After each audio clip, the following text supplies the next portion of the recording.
Bishop Dag Heward-Mills Ministries. Discover how God can change your life forever. But I believe in miracles.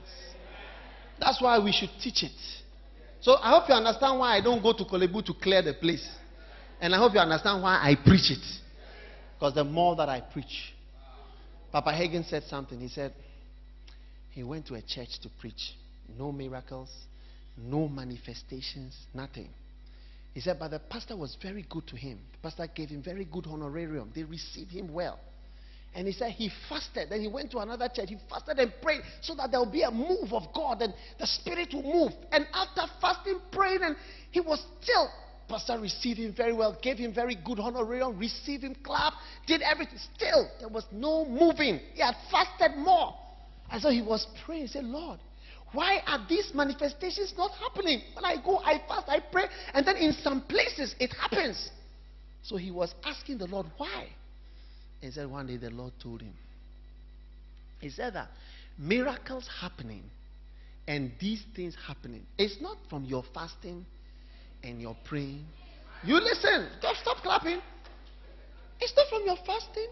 It's not from your praying and from your waiting on God. No.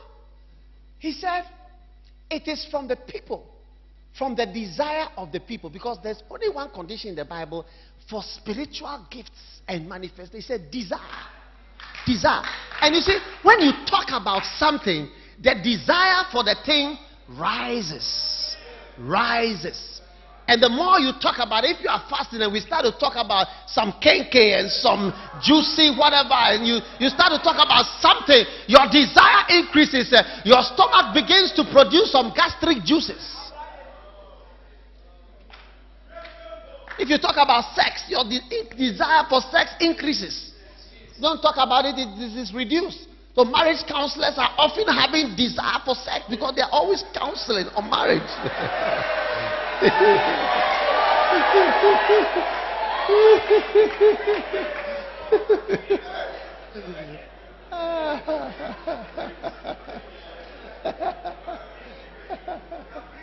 I'm preaching a good message. It's powerful.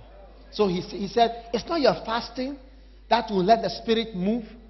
It's not the shouting or whatever. It's the people don't have that desire and that thing stirred up in them to receive. Oh yes. That's why I preach differently at different crowds. Sometimes when I stand, I just feel it's almost like the wind. I smell and I know I'm not at a certain place. I will never say certain things. It will never come out of my mouth. But when I'm in another group, suddenly it's as though I'm just free. I just say whatever is in my mind and my heart and my spirit. And at another time, I'm in another group and I'm like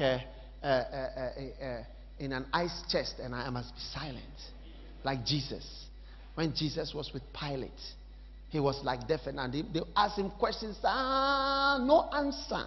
And Pilate said, do you not know that I have power to release you? And that was where Jesus said, you have no power except that which is given to you from above. And Pilate he started to weary on himself because he has not had a prisoner who is so confident.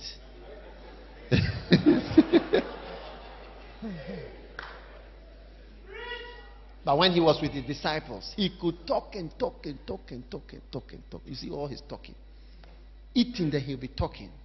By the beach, he'll be talking. But when he was with people who did not believe, he became silent like a lamb. And the prophecy of Isaiah is fulfilled. He was silent like a lamb without words. He went because he was with the wrong crowd. May you be a crowd that can receive, that can believe, that can inhale the presence of God, that can receive of God's power and God's miracles. Oh, Pastor.